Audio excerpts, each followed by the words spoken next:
What's going on, everybody? It's Frito here for Your Overwatch. With Season 30 only days away and enough playtime on the new patch, I'm going to go through the entire hero roster and give you my ranking and tips to adapt to the new meta. Buffs to Doomfist, Genji, Moira, Hog, and Soldier have settled in, giving them all a boost in performance, but one hero in particular is a surprising standout that solves a lot of matchup problems. We'll discuss that and much more. But first, a message from today's video sponsor, Manscaped. Back again, supporting us and supporting our VIPs. Fellas, I understand, I've been there. Manscaping with the wrong equipment can feel like putting your family jewels right down the garbage disposal. But all that changed for me when I became a Manscaped customer myself a few years ago, and now I can't stop talking about them. Mostly thanks to the star of the show, the Lawn Mower 4.0, to trim your grass with the best. The 4.0 is a masterpiece of a design, and the key feature is the white skin-safe technology that protects you from the blade when shaving near your sensitive areas. Even got a cool light on it on top, and I always like to show this every time. I know I'm sure it gets boring at this point,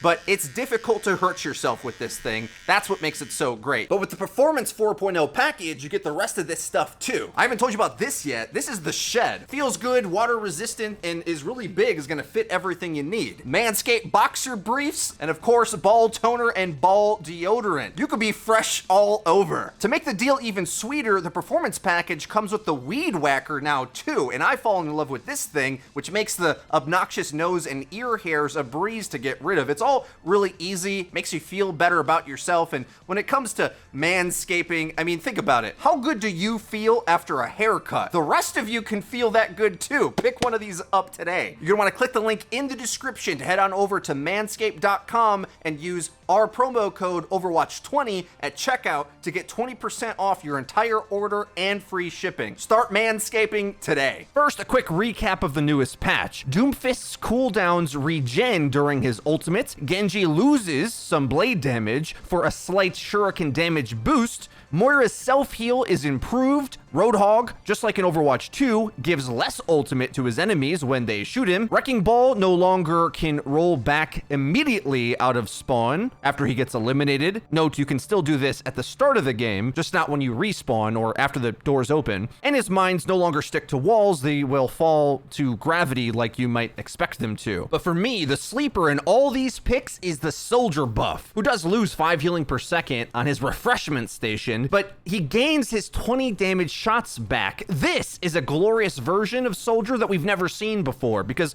back when he used to have 20 damage a shot, he had Bloom, which limited the effective range you could use him at, because if you shot too long, you'd bloom out to like the size of a Roadhog, meaning that it was very skillful to tap shoot at range in order to confirm a ranged target. But now that you have pinpoint accurate control, Soldier has become the most effective, or at the very least, stable range damage dealer in the game. And I don't want you guys to panic at this tier list, because the game isn't balanced badly enough for anything to be a must pick or anything like that, but it's more so the meta state that puts Soldier where he stands here. Your skill on a hero is always going to be more important overall, but Soldier has landed himself in quite a easy skill to reward ratio in my opinion. So it's better to think of Soldier as winning by default, not for his strengths. But let's start to count how many good matchups Soldier has. There's a number of duels that you simply cannot contest at range reliably anymore on other characters that you might have expected to just a few patches ago. As an example, Pharah and Echo playing at range saw a significant boost in their performance after the previous hit scan patch. Especially if they have a healer with them, the balance has skewed in their favor over every other hit scan bar Soldier, who also will want a Mercy attached to him to duel a Pharah Mercy on the other side, but he's going to be the easiest long-range option to contest those two. But what's even more interesting to me, that Soldier also as well feels quite a bit easier up against the other hit scans that traditionally were very strong at medium and longer ranges. It's kind of the culmination of a lot of nerfs and changes all at once, where Widow has 175 health, and Ashe's range is reined in, and McCree's range is nothing, which means against all of them, I think Soldier at range is an easy choice. In comparison, Widow feels like she has 1 second to hit a headshot, or she just just dies. Whereas Soldier has easier aim, and not only should have an easier time battling them, more importantly, pressures the entirety of the enemy team more reliably. Let me give you an example. Most of the average players' ranked games consist of Rein Zarya. So sometimes it can feel like the games can be oversimplified to whose tanks take more damage. Well, if the enemy have a Soldier pressing his angles, and you're playing, say, a McCree, you will constantly be at a tank pressure disadvantage at range. Because not only will the McCree struggle to kill the Soldier at range, he can't poke down your tanks nearly as much as he can. Now, of course, when it gets in close range, McCree's got the stun, McCree's got Fan the Hammer, McCree's got more health. He has a lot of advantages too, and I'll get to McCree in a little bit more, but I think overall, when you start to add up all the different matchups, constantly shooting at anything as Soldier, especially in ranked where players don't regroup fully or really respect strict, like, do not cross red line engagement zones. Like, when there's things out to fight that you can keep fighting, Soldier has more uptime potential, and the other picks require a little bit more synergy with your team to regroup properly to keep them effective. Because there's some ranges where McCree and Ashe just basically don't do any damage. They need the engagement to be set within their range, whereas Soldier, with his legs, as well as all of his other buffs from the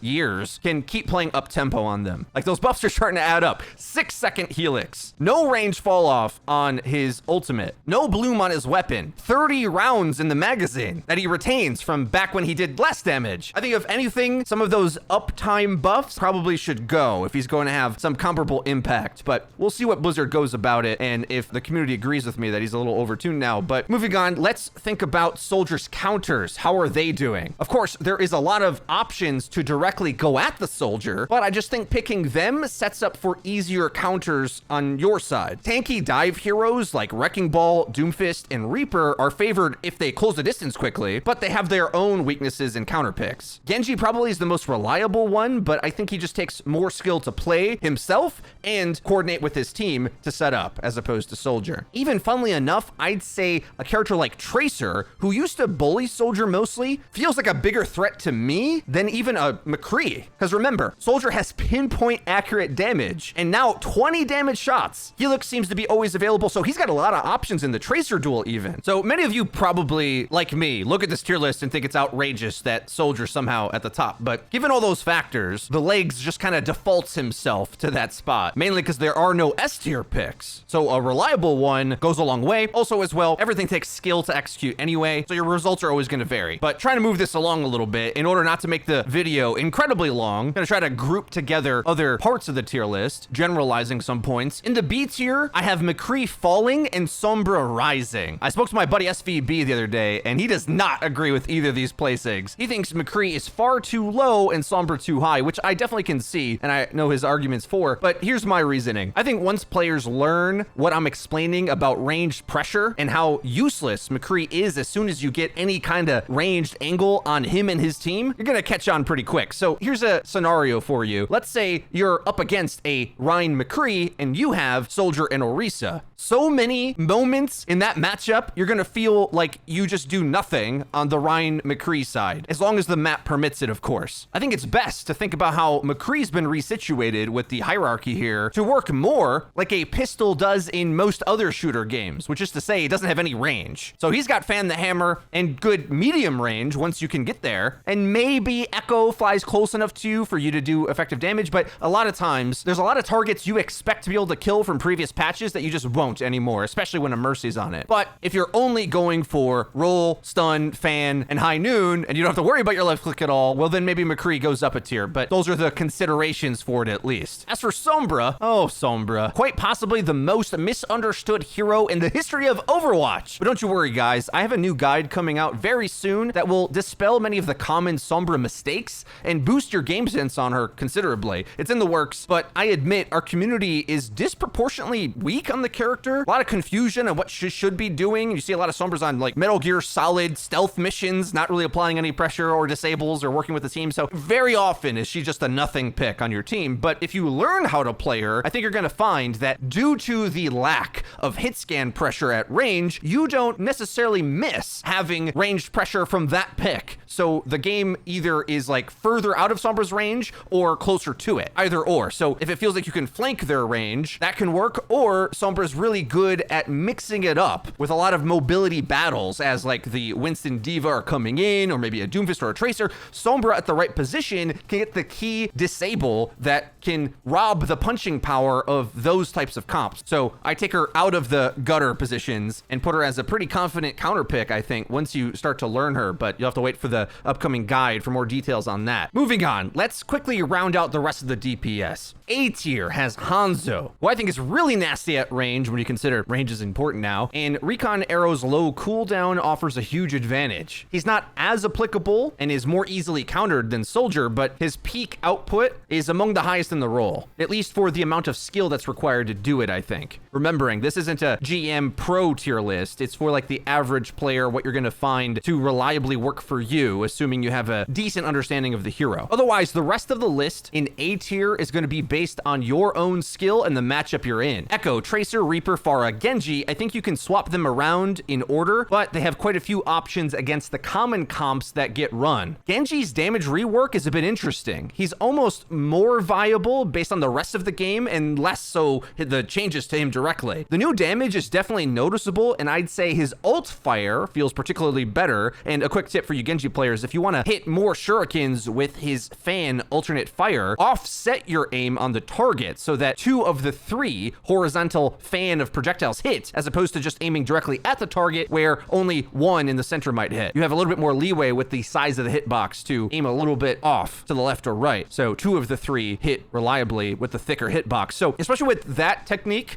the damage increase seems to find the relevant breakpoints for you to more confidently assassinate key targets. As for the blade nerf, you'll feel like you absolutely need a damage boost in most situations to have any chance to get any use out of it. Or else neutral fight healing can counter most, if not all of it. So be careful of that. Worse yet, I feel like it's even harder to farm blade based on the meta state, despite having more damage, which you would think would mean he would farm it faster. But due to things like Roadhog's Overwatch 2 style buff, where you can't really effectively farm him to gain much ult at all. Remember, it's 25% total less from shooting Roadhog. Then on top of that, he has a damage resistance when he's taking a breather. So you effectively get like no ult off him, it feels like. At least not a significant amount. Overall, with that being the case, I think oftentimes you might feel it better to try to go for solo blades in a hectic fight rather than the classic full set team engage nano blade, because the big setups typically give the enemy enough time to stack their own ults while you try to sync up your build of blade with your nano, which gives them a chance to respond. I think it's a little bit better if you do have an Ana to just keep laying the nano into the tank so they can keep going aggressive, as your mid fight had been buffed anyway, right? So you're not as weak in the mid fight without nano blade. So focus a bit more on that and look for those opportunities for smaller blades that are clutch as opposed to the big team fight ones, I think. I can't remember if we've seen the League on this patch or not, but it felt like that was sort of happening anyway, because especially since nano builds so much faster than blade, you at least want to give your first nano to your tank rather than wait for Genji to build up a whole blade, because they'll have all their ults by then. If it's convenient, go for the combo. Into the B tier now, let's remember the new patch rule set. Range and spam heroes are on the rise, so a lot of these low ground denial characters like Mei, Junk, Torb can't really contest the angles or the literal air in the sky that the top picks have, so they'll be limited in their applicability. The Doomfist buffs functionally did nothing as far as I'm concerned. His interactions are all the same. I'd say all these heroes are still good, but I just think have counters that would make you feel like you should swap off them rather than commit to the pick. On the top of B tier, Ashe and McCree may be undervalued here. I just warn caution to not expect these picks to be worth the effort or skill that it takes to play them. If you're already a specialist at these heroes and know how to maximize their use, you'll be fine. But if you're like jumping in to play DPS again, you're gonna find Soldier easier, I think. That principle gets even worse when we go down to C tier, where Widow finds herself. So often I feel as Widow, you have 1 second to get one headshot off or you die. And I just don't see it worth the risk most times unless you're a top tier player, especially as you're gonna get so much free value just spamming away with Soldier. 30 bullets at 20 damage a shot with a better ultimate, at least for confirming kills. In GM it'll work differently, but even on maps like Havana, which should be the best Widow map, it doesn't feel to me like you must have a Widow to succeed, which means the whole hit scan specialist argument goes double for Widowmaker. Symmetra and Bastion under perfect circumstances can work, but remember remember, when characters like Pharah are good, if you're up against a Sim or Bastion, you can just get majorly vertical or even go on big flanks against them, playing any angle you like, and spam down on them outside of their effective range. So likely you won't see the same value out of them as you did in previous metas where it was more hit scan dominated. With flex DPS in the game again, they're a little questionable. But next up, let's take a look at the tanks. Poke, poke, poke. I'm putting Orisa as top of the list because she will be the most reliable tank in the variety of matchups you'll find. Just yesterday, we uploaded an Orisa guide that will jumpstart you into playing the character properly, so I won't elaborate here too much. You should go watch that video to get the fundamentals to catch you up. But the short answer is she has range damage, fortify, and a sick ult. All those things convert fights on many sections of many maps if you position properly. Otherwise, we have Zarya second on the list because any engage type tank hero almost needs a Zarya to have a chance to survive against the focus fire and especially stuns. If you got anything engaging in on a stun, you need a Zarya to have a chance, because otherwise the stun locks are going to come through and you won't be able to move your character until Overwatch 2. Zarya is almost always a nasty ranked hero, as she's easy to pair with and can largely play for her own value, being a bit selfish to retain charge and deathmatch her way to victory. However, very important, I have D.Va next, who, if you haven't learned how to play as a tank before, I think now you definitely need to pick up, because there's so many compositional matchups that your team may just flat out lose if you don't have a good one. Let me paint a scenario for you. A pure hypothetical. The enemy has a flanker, like Tracer or Reaper just appears in your backline. Your teammates playing Ana or Brig, characters that have options to damage or disable these flanker threats, but let's just say, in theory, they never land an ability and die repeatedly to these heroes. As a tank, you have two options. You can either go Roadhog and never miss a hook to guarantee that you kill them before they kill your team, or you can play D.Va, who's way easier and with just a bit of awareness, keeps some of these backliner heroes alive. And really, it's the only option you have. Like, D.Va's the last tanky type character in the game. She's balanced with her offense too, but most other tank picks are skewed towards just offense with a bit of tanking. D.Va's got the most defense, so whether it's those mid-fight flanks, focus fire from the enemy, or even catching ultimates, D.Va's going to be your best bet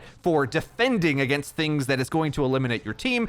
And on top of that, you got flyer heroes like Echo Bombs or damage boosted Pharah rockets overhead, soldier on and off angle you need to react to. D.Va's going to solve a lot of these problems and at least slow down the rate your team gets instantly wiped in these scenarios. Remembering, you as a tank don't do much if your heals die anyway. Remember, Soldier's really effective now, so if you play Ryan Zarya and he's just always getting an angle on you, well, you're not really going to be able to have the gameplay you're looking for. Put up your bubble, he stops shooting, it goes down, and then he has 30 bullets and a Helix rocket to work you down with. So Zarya is going to have a bad time against Soldier. However, against a lot of things, working up to her charge and how much damage she can do, Zarya will win you more games with her offense, but lacking a D.Va is going to lose you a lot of games too. So choose accordingly. Remember as well, there are certain scenarios in Overwatch where having offense mostly is just fine. Like if you have a respawn advantage, as long as you keep trading out, you'll eventually trade up, gain map control, and cap, let's say, point A of King's Row. But as you start to get to point B of King's Row, where you're at a massive spawn disadvantage as the attack, sometimes it can be tough to allow the enemy to get some trade frags on you. So you need to play to survive for your team and peel, rather than just go for attacking characters. Like, my favorite example is when players pick Zenyatta on Anubis B, walking through tight, narrow chokes with all sorts of little flanks and high grounds that things can pop out to insta-kill him. If you don't have a way to stop that from happening, well, you're probably just gonna lose, because you need that character to survive on your team when you get into position to have a chance to beat out the respawn advantage. So adjust accordingly to that. Sigma and Roadhog, upon reflection, maybe I should have put Hog one spot higher, but the way I feel is Sigma has a higher skill ceiling, so he can potentially do more for the team. Hog seems easier at most ranks though, because he can play for himself and is a little bit more forgiving, whereas Sigma, you have to position a lot more carefully and manage his shield and attacks, and they're a little bit more wonky to use, as opposed to Roadhog is a bit more straightforward. But either way, both of these characters functionally do similar jobs, which is why playing them together can be decent. They just sort of roam around and attempt to jockey for shooter angles. If you're struggling up against the Roadhog, I suggest you check out our Ana Mastery Guide, which has an entire section on how to handle that matchup. Ana's your best bet to punish Roadhog, as long as you time her abilities appropriately and land them. As for the rest of the tanks, listen, it's a tough time out there for Rein, so don't assume that's gonna solve many problems. You can't really expect him to do much, because remember, how many mobile DPS threats are there out there that are gonna legs themselves into an off angle or fly or flank or whatever? You're gonna often find nothing to fight if it's surrounding you. If the circumstances are perfect for Reinhardt, he's okay, but not often required, I'd say. And you'll want to be sure to have the right supporting cast to even get Reinhardt to function, especially up against some of these more FPS-minded picks that are gonna pick your death ball apart. Wrecking Ball looks criminally undervalued on this list, but I think unless you're really strong on the hero, most ranks have the problem of either you, the player, not doing enough, or your team not knowing how to play around it. Is it possible to dodge and weave through an Orisa setup to disrupt them? Yes, but it takes teamwork and comms, more importantly, which isn't always there, to make sure that you're not going in out of sync and not taking a necessary poke from the bunker. It has a high teamwork degree of difficulty to execute. If you do, you'll have a good time, but if you don't, well, the Orisa comp sort of just stands vaguely, shooting 150 shots at your team, building up ults and poking you down, and well, it can be really punishing to play against if you don't execute appropriately. So I don't advise you do that unless you're a ball specialist. The dive style feels a bit win more for me, where if you outposition the enemy with it, you'll have the tools to command the fight. But if all things are equal, it can be pretty rough. Last up is Winston, who is going to be similar to all the downsides of Wrecking Ball, but is typically a bit easier to play around. But note, he must be in sync with not only an off-tank, Zarya or D.Va, but also his Ana's line of sight. And I think those three picks are key to have on your team in those two slots. And I think two of those three picks are going to be required for you to feel like he's playable. But once you do work with those teammates, then Winston actually can tank on the front line, absorbing a lot of aggro and making space through soft engages. Don't fully go in until you have nano, just sort of work your way in slowly, gaining a bit more ground each jump for your team. And then when you have nano, you can go deep to confirm kills. That's the way it works. But if either you don't have two of those three picks, or you're not really getting the coordination around it to work, you may want to avoid the monkey. Last section of the tier list is the support heroes. Boom, Mercy, number one. Why is that? Well, there's a long list of DPS picks that either require Mercy's help flat out to function, but also the style of the game that we're playing right now really rewards reliable healing. In many circumstances, a quick attack might hit a teammate out of nowhere, and quickly attaching a beam is required, whereas a single whiff as Ana might mean your teammate dies and probably the rest of your team after that. I know it feels like you can't carry on a Mercy pick, but I beg to differ. Focus on maximizing your uptime and surviving in hectic fights to find an edge somewhere on the fringes of the battle, to swing a matchup, or to sneak back in for a res. Doing that, especially when the enemy don't have a Mercy, does carry in the current meta. The whole DPS meta swings entirely with that Mercy modifier to amplify either the range damage or to reach certain key breakpoints. Otherwise, you can pick Brig to deflect flankers and burrow in a position on corners. Just keep in mind that she's weak to spam DPS, but my assumption is you won't play her into Pharah, but also avoid her up against picks like Soldier or Orisa. It's just the rest of the game that wants to engage in on you that she's strong at, and really strong at to that degree. Otherwise, BAP will work if you're crazy enough to be picking Rush Comp, but it also works in Poke. Either way though, you want to try to get your team to huddle together around your area of effect healing so that you can maximize the farm rate of your ultimate. I find often players don't do this, and BAP looks a lot weaker when that's the case. If you spread out too much, well then you need directional healing like Ana or Zen that can be applied at range. But BAP needs most of the team to huddle together. A good way to play around this is to tell your team where your healing's going, like stack on our Rein for heals. And better yet, tell them what positions you plan to use your immortality field around corners so they can use it to even survive against ultimates. Zenyatta is always a greedy character, however, you might find him required sometimes in order to have enough big defensive ult survivability against big ult combos on certain sections of maps, or to have enough damage if your goal is to burst down tanks or the ranged threats. You might struggle to reach the breakpoints without them. Ana, unfortunately, I just can't keep an A tier because unless the matchup is good enough, you'll likely have to play too defensive. And if you have to do that, there's just better picks. Remember, if you've seen the Ana Mastery Guide, you'll know that Ana is now one of the most offensive supports in the game. So don't underestimate her range threat, especially against flyers. barriers. I mean, with the scope, she's actually the best range DPS next to Widow, and I mean, she heals herself. So when it comes to sniping a Pharah or Echo out of the sky, Ana's just better than most of the range hit scan, which is a weird world to be in. But keep that in mind. Also, she does have carry impact with her abilities, but you have to set it up. And I think more often than not, that's going to put you at risk, and you'll want to convert your carry out of other picks in the game that are easier and less exploitable. Lucio Moira down in C tier for the simple reason, well, if Batiste struggles to keep teammates in his area of effect, it's even harder on these two. At least Bap can DPS for himself from range. If that's not the case, Lucio and Moira require good movement synergy to move in lockstep with their team in order for their playstyle to work. I think they're viable picks. It's just rare and harder to get to work as compared to the other styles, because you need your swarm comp type characters to have the same pathing and focus fire targeting to either go run over the biggest threat or the most out of position character. And it's often disputed among the team which one is the better target call at any given time. Most times in my experience, what happens is they just target whatever's the first thing in front, like a tank, and then the enemy have a carry ability on some angle that you would have had to go run at immediately in order to counter. And if you don't do that, it just destroys immediately. I don't really rate the community's knowledge of how to play that comp effectively, so you're gonna have a hard time running it with randoms, I think. Though I will say Moira's ult is outrageous, and Lucio's speed can make a lot of characters in the game pretty good if you work it out, but nothing really needs it in the meta right now. But with all of that, we've concluded our Season 30 ranked tier list. We're still looking for losing to Pharah replay codes. You can submit those in the description, and while you're there, go and click on that Manscaped link and use code OVERWATCH20